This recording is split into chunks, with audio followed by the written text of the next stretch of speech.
semuanya, selamat datang di video pembelajaran dengan judul Understanding AI in Everyday Life atau memahami kecerdasan buatan dalam kehidupan sehari-hari. Sebelumnya nih teman-teman, kenalin nama aku Niken Ayu dengan NIM 125400023 dari Program Studi Teknik Telekomunikasi Angkatan 2025 Institut Teknologi Sumatera. Nah, sebelumnya nih teman-teman, pasti udah gak asing lagi kan dengan kata AI. Tapi nih teman-teman, tahu gak sih sebenarnya AI itu apa? Dan gimana sih konsep dasarnya? Serta apa sih penerapannya?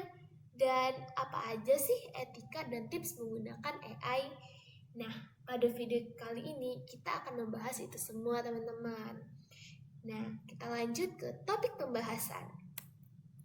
Nah, topik pembahasan kita dalam video kali ini mencakup 6 topik besar nih teman-teman. Yang pertama, ada konsep dasar AI, aplikasi dalam kehidupan sehari-hari, tools AI produktivitas, etika dan literasi digital, dampak positif dan negatif, serta tips penggunaan AI dan prompting. Nah, kita lanjut ke tujuan pembuatan video. Tujuan pembuatan video sendiri terdiri dari 2 garis besar nih teman-teman. Yang pertama, ada pemahaman komprehensif AI, di mana mencakup konsep dasar, penerapan, serta pengenalan dan pemanfaatan tools AI untuk meningkatkan produktivitas kita. Lalu yang kedua, ada penggunaan AI yang bertanggung jawab, di mana menganalisis etika, dampak, dan panduan untuk penggunaan AI dan prompting yang bijak. Nah, kita masuk nih. Sebelumnya, apa sih itu AI? Nah, AI sendiri adalah Artificial Intelligence atau kecerdasan buatan, yang dimana suatu sistem mampu untuk bisa berpikir seperti manusia.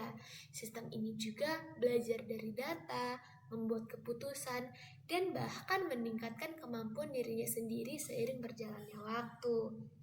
Saat ini teman-teman, tipe AI dibagi menjadi 2. Yang pertama ada Narrow AI, di mana AI ini mempunyai fungsi khusus dan yang biasanya kita gunakan sehari-hari. Lalu yang kedua ada General AI, di mana AI ini tuh menjadi tujuan pengembangan di masa depan. Nah, teman-teman bisa bayangin nih, AI di zaman sekarang aja tuh udah canggihnya minta ampun ya. Apalagi nanti nih teman-teman di masa depan bakal secanggih apa ya AI ini. Nah, aku punya konsep utama nih dalam AI.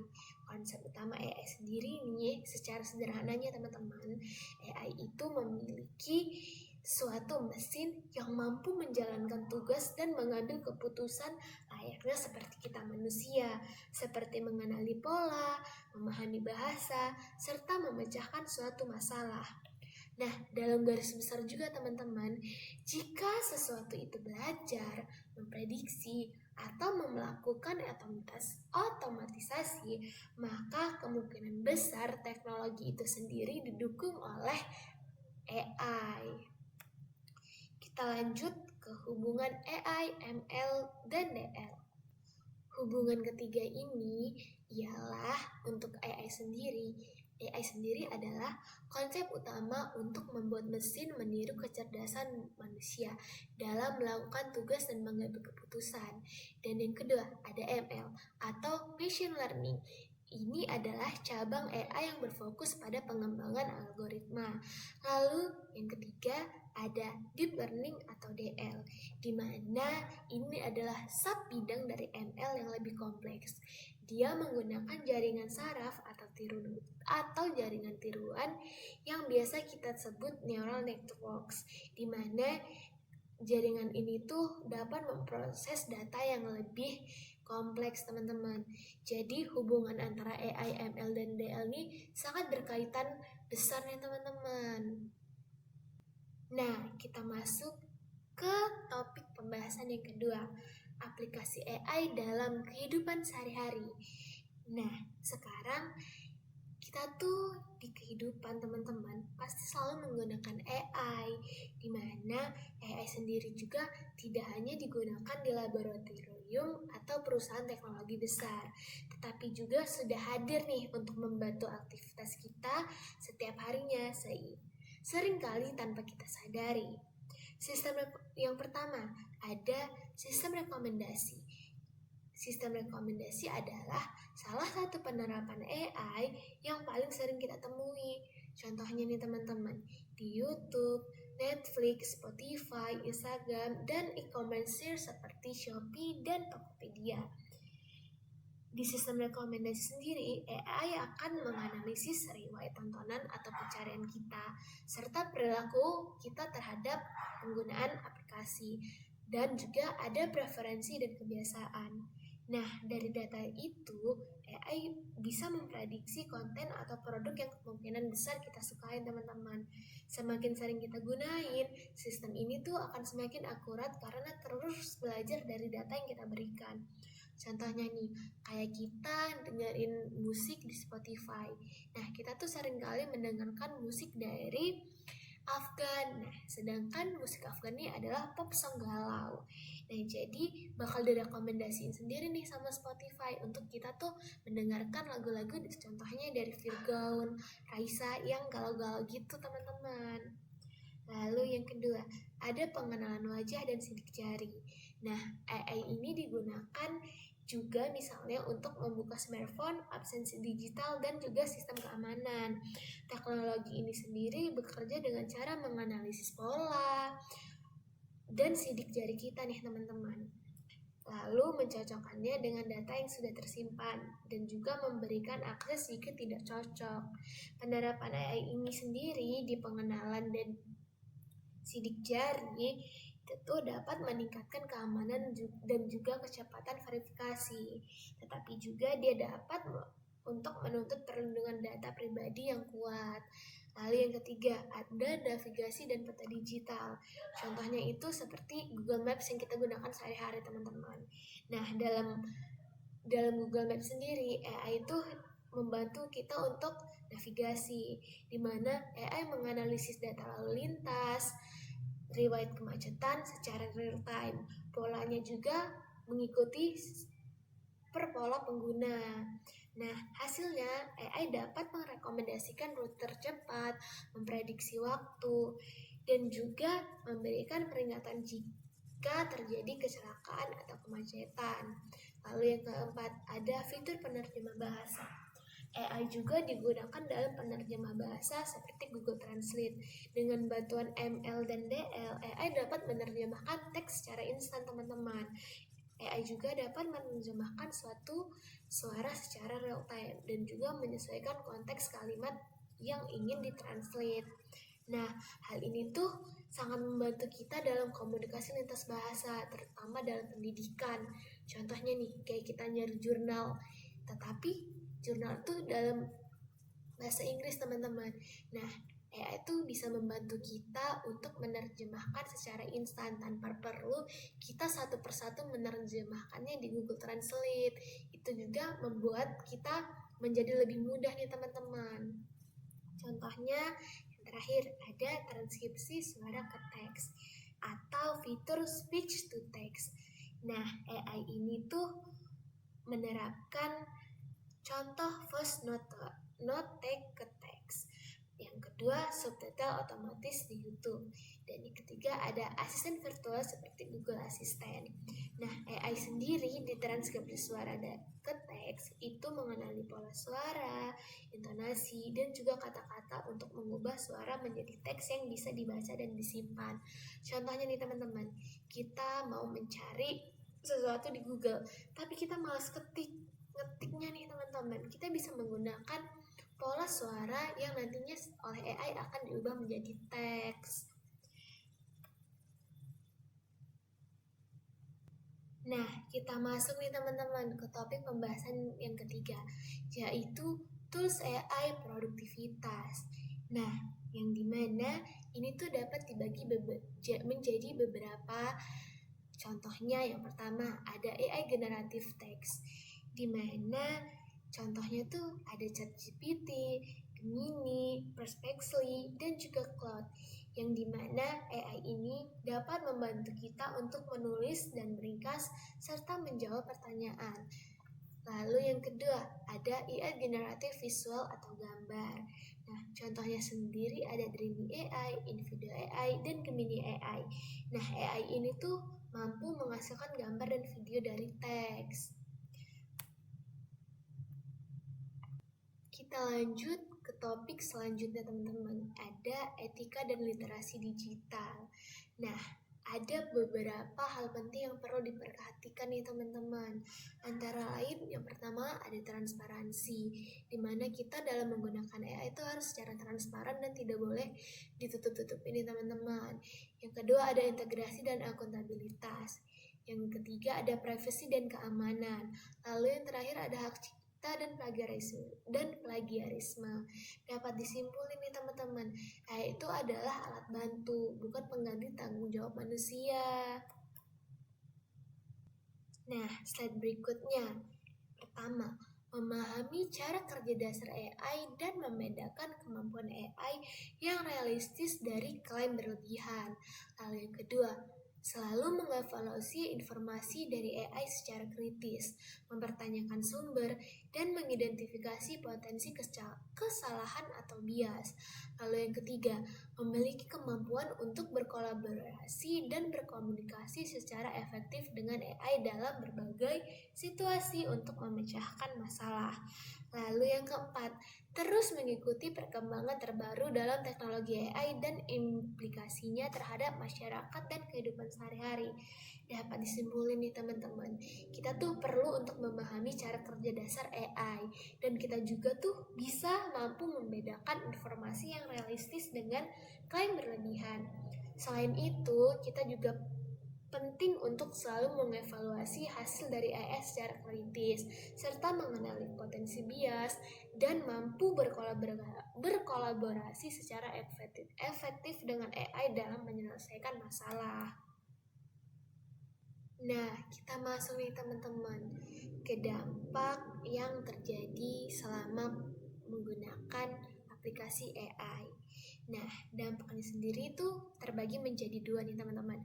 Ada dampak positif dan dampak negatif. Yang kita bahas pertama tuh dampak positif. Nah, yang pertama ada peningkatan efisiensi dan produktivitas, di mana AI mampu mengotomatisasi pekerjaan yang berulang, seperti pengolahan data, penjadwalan, dan analisis laporan.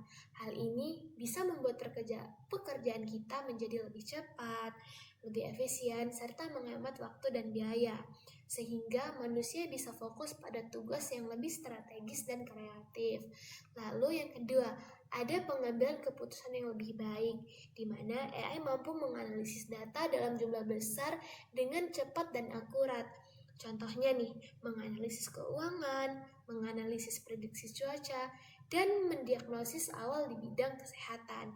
Dengan data yang lebih akurat, keputusan yang diambil juga menjadi lebih tepat dan juga berbasis sesuai dengan fakta. Lalu yang ketiga nih teman-teman, ada inovasi di berbagai bidang. AI sendiri mendorong inovasi di berbagai sektor.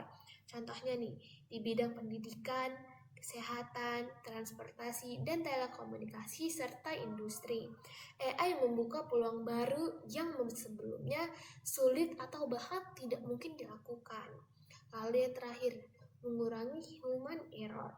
Dengan sistem ini, otomatis berbasis data ya. Nah, jadi AI itu dapat mengurangi kesalahan akibat faktor manusia, seperti kelelahan atau kelalaian. Tetapi teman-teman perlu digarisbawahi bahwa AI juga tetap memerlukan pengawasan kita manusia agar sistem bekerja dengan benar. Dampak negatif. Yang pertama, dampak negatif penggunaan AI, yaitu kurangnya kecerdasan dan kreativitas. Nah, dampak negatif ini teman-teman bisa menurunkan kreativitas kita sebagai manusia, di mana ketergantungan pada AI dapat mengurangi kreativitas kita dan juga interaksi sosial terhadap sesama manusia. Misalnya nih, kita terlalu mengandalkan AI untuk menulis, menggambar, atau berpikir tanpa melibatkan ide dan sudut pandang dari manusia. Nah, yang kedua, ada ketergantungan teknologi, di mana kita tuh selalu ketergantungan terhadap teknologi AI, di mana penggunaan AI itu sendiri yang kita gunakan berlebihan, dan ini tuh dapat membuat kita sebagai manusia terlalu bergantung pada teknologi dan menurunkan kemampuan berpikir kritis kita nih. Nah, jika hal ini tidak dikontrol, kita sendiri tuh bisa kehilangan kemampuan analisis dan pemecahan masalah kita secara mandiri loh teman-teman. Lalu, yang ketiga adalah masalah privasi dan keamanan data. Nah, AI sendiri tuh membutuhkan data dalam jumlah besar, termasuk data kita pribadi. Jika pengelolaan yang tidak baik, maka data kita tuh bisa beresiko nih teman-teman. Yang pertama, beresiko bocor, disalahgunakan, atau dimanfaatkan orang lain tanpa izin. Oleh karena itu, perlindungan data tuh menjadi hal yang sangat penting bagi kita. Lalu, yang terakhir, ada resiko penyalahgunaan, di mana AI dapat disalahgunakan untuk hal-hal negatif. Contohnya, penyebaran hoax, deepfake, manipulasi informasi, kejahatan siber, dan penipuan. Inilah alasan kita mengapa membutuhkan etika dan regulasi AI seperti yang sudah kita jelaskan pada slide sebelumnya, teman-teman. Dari dampak positif dan negatif itu sendiri bisa kita simpulin teman-teman. AI sendiri tuh memberikan banyak manfaat besar dalam kehidupan sehari-hari, tetapi juga membawa tantangan dan resiko dalam kehidupan kita. Kunci utamanya adalah menggunakan AI sebagai alat bantu, bukan sebagai pengganti peran dan tanggung jawab kita sebagai manusia ya teman-teman. Kita masuk ke topik terakhir teman-teman, yaitu ada tips penggunaan AI dan prompting, di mana AI dapat bekerja secara optimal dan sesuai dengan kebutuhan kita. Tetapi kita juga perlu menyusun prompt dan instruksi dengan baik dan terstruktur, di mana prompt tersebut harus jelas nih, agar AI tersebut dapat membantu kita dalam memahami apa sih yang sebenarnya kita mau dan untuk siapa, serta gimana sih hasil akhirnya nanti. Nah, di dalam tips penggunaan ini, prompting sendiri tuh terdapat 4 komponen utama dalam penyusunan prompt nih teman-teman. Yang pertama, ada peran atau roles. Nah, ini sendiri adalah identitas atau sudut pandang yang kita berikan kepada AI. Dengan menentukan peran, kita tuh bisa membantu AI dalam menyesuaikan bahasa, kedalaman materi, serta cara penyampaian informasi dengan baik. Contoh peran yang bisa kita gunakan adalah sebagai dosen, asisten pembelajaran, penulis akademik, atau konsultan. Nah, dengan adanya peran, jawaban AI akan menjadi lebih terarah dan sesuai dengan kebutuhan yang kita inginkan. Lalu, yang kedua, ada tugas atau teks. Nah, tugas ini adalah apa sih yang kita minta untuk dikerjakan oleh AI? Instruksi yang terlalu umum akan menghasilkan jawaban yang umum juga. Tetapi sebaliknya, tugas yang jelas akan menghasilkan output yang lebih spesifik dan relevan. Nah, hal yang perlu diperjelas dalam tugas sendiri, yang pertama nih teman-teman, ada apa sih yang ingin dibuat oleh AI? Kedua, seperti apa sih detail hasil yang kita inginkan? Yang ketiga, ada tujuan dari output tersebut. Nah, semakin jelas tugas yang kita berikan, maka semakin kecil juga nih kemungkinan AI memberikan jawaban yang melenceng. Lalu, yang ketiga, ada konteks atau konteks. Nah, di mana konteks adalah latar belakang atau situasi penggunaan hasil AI. Konteks ini membantu AI menyesuaikan tingkat bahasa. Contohnya nih, kita mau bahasanya tuh formal, informal, atau santai. Yang kedua, target audiens, lalu kedalaman materi. Konteks juga dapat meliputi tingkat pendidikan audiens, bidang keilmuan, serta tujuan penggunaan. Contohnya nih, tujuan penggunaan kita untuk apa sih? Untuk belajar, presentasi, konten, atau yang lainnya. Lalu yang terakhir ada susunan atau format, di mana format output adalah bentuk akhir dari jawaban AI. Dengan menentukan format, kita bisa mengontrol nih teman-teman, struktur jawabannya tuh mau gimana, panjang teksnya gimana, dan juga gaya penyajian yang kita ingin tuh mau gimana. Format yang sering digunakan itu antara lain nih teman-teman, ada 6. Yang pertama, ada paragraf narasi, PowerPoint, tabel, skrip video, ringkasan, dan juga artikel ilmiah. Nah, format yang jelas itu tuh bisa membuat hasil AI lebih rapi dan siap untuk kita gunakan. Nah, contoh prompt yang baik dan selektif adalah, contohnya teman-teman, kita memberikan prompt terhadap ChatGPT, di mana prompt tersebut berisi, berperanlah sebagai dosen kecerdasan buatan. Jelaskan konsep AI, ML, dan DL. Sajikan dalam bentuk poin-poin ringkas, gunakan bahasa sederhana untuk mahasiswa semester 1. Nah, prompt seperti ini tuh bisa membuat AI untuk memahami peran yang harus dimainkan, serta mengetahui tugas yang harus dikerjakan, mengikuti format yang kita inginkan, dan juga menyesuaikan jawaban dengan konteks audiens. Nah, kesimpulannya nih teman-teman, prompt yang baik adalah kunci utama agar AI menghasilkan output yang akurat, relevan, dan juga mudah untuk kita gunakan. Dengan memperhatikan 4 poin penting ini tadi teman-teman. Nah, kita juga bisa memaksimalkan potensi AI sebagai alat bantu produktivitas kita dalam pembelajaran tanpa kehilangan kendali kita sebagai pengguna. Nah, nih teman-teman, aku ada salah satu lagi contoh prompting untuk kita menggeneratnya di AI visual atau generate AI gambar. Nah, di sini sudah ada prompt nih, teman-teman. Buatlah video edukasi pembelajaran di kelas 2 menit tentang komunikasi satelit. Tampilkan animasi bumi, satelit di orbit Leo, MEO, dan juga GEO, serta jalur sinyal uplink dan downlink. Jelaskan secara ringkas cara kerja transponder dan bagaimana sinyal dipancarkan dari stasiun bumi ke satelit lalu kembali ke pengguna. Sertakan juga contoh penggunaan seperti TV satelit, GPS, cuaca, dan internet satelit. Gunakan animasi modern, teks sederhana, dan transisi halus. Akhiri dengan ringkasan singkat tentang pentingnya komunikasi satelit.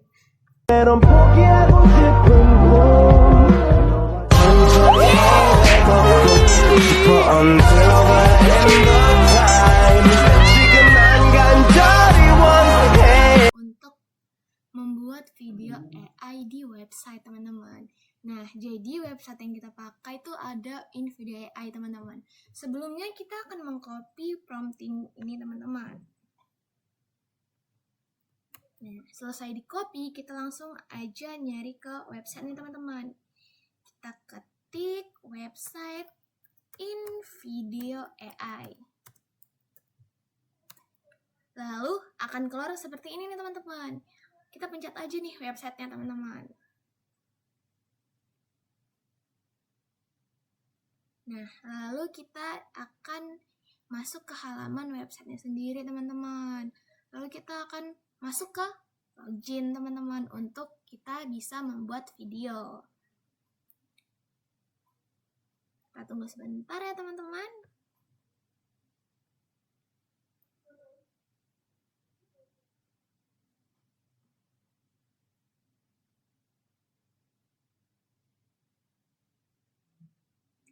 Nah, di sini kita akan disuruh untuk memasukkan email teman-teman.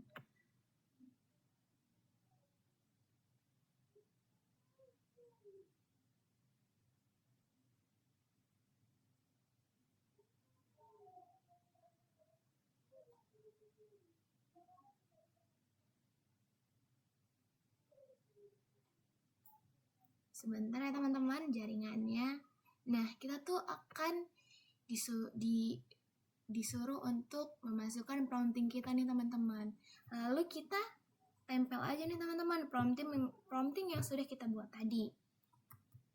Nah, lalu kita memencet generate my video nih teman-teman untuk bisa AI ini membuat video sesuai dengan prompting kita. Kita klik aja langsung teman-teman. Nah, di sini ada tulisan creating, please wait. Nah, ini AI-nya sedang bekerja nih teman-teman untuk membuat video yang kita maksud sesuai dengan prompting yang sudah kita berikan. Setelah kita membuat prompting dan sudah kita masukkan ke website tadi, kita tuh akan diberikan tampilan seperti ini dari website InVideo AI teman-teman. Nah, jadi kita memilih yang basic, YouTube, dan durasinya selama 2 menit nih teman-teman. Lalu setelah itu kita tinggal pencet aja generate teman-teman untuk website sendiri membuat video yang kita maksud. Nah, ini adalah proses kita menunggu video yang sudah kita berikan promptingnya kepada AI tadi, teman-teman.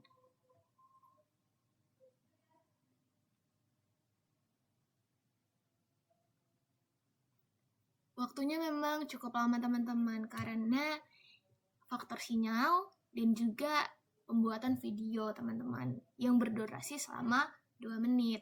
So, kita cepetin aja ya, teman-teman. Nah, sudah selesai nih teman-teman. Bayangkan bumi ini diselimuti jalan raya tak terlihat untuk data. Itulah komunikasi satelit.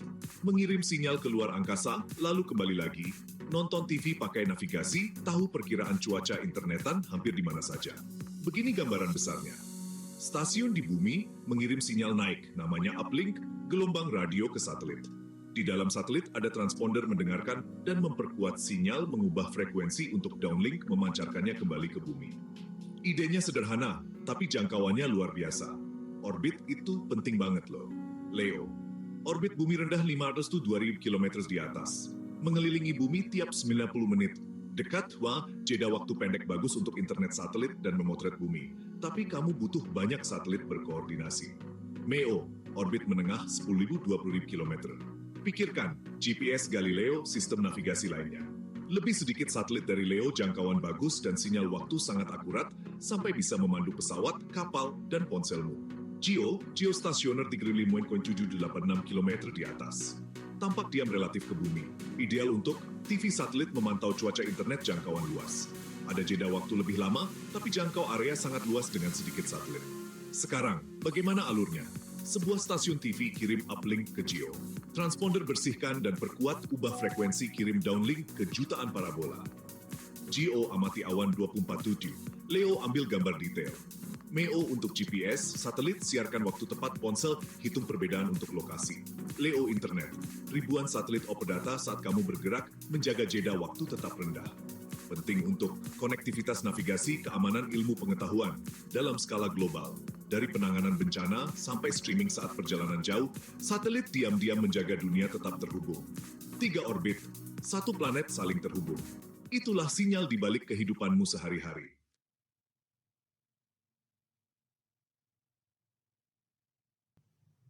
Wah, nggak terasa nih teman-teman. Setelah kita membahas 6 topik utama kita yang meliputi konsep dasar AI, aplikasinya dalam kehidupan, terus AI, etika, dampak positif dan negatif, serta tips penggunaan prompt yang baik. Sekarang kita sudah di akhir sesi nih teman-teman. Aku mau ngucapin terima kasih banyak untuk teman-teman yang sudah menonton video pembelajaran ini. Dan juga aku meminta maaf apabila ada salah kata dan juga ada salah dalam penggunaan AI. Nah, semoga video ini dapat membantu kita memahami AI dengan lebih baik ya teman-teman. Dan juga kita tuh bisa menggunakan AI dengan baik, cerdas, bijak, dan juga bertanggung jawab. Mari kita bentuk dunia yang lebih pintar bersama. Aku Niken pamit undur diri dari pembelajaran video kali ini nih teman-teman. Terima kasih banyak. Jangan lupa untuk like, komen, dan share teman-teman. Sampai jumpa di video berikutnya. Kalian juga bisa follow Instagram aku ya teman-teman.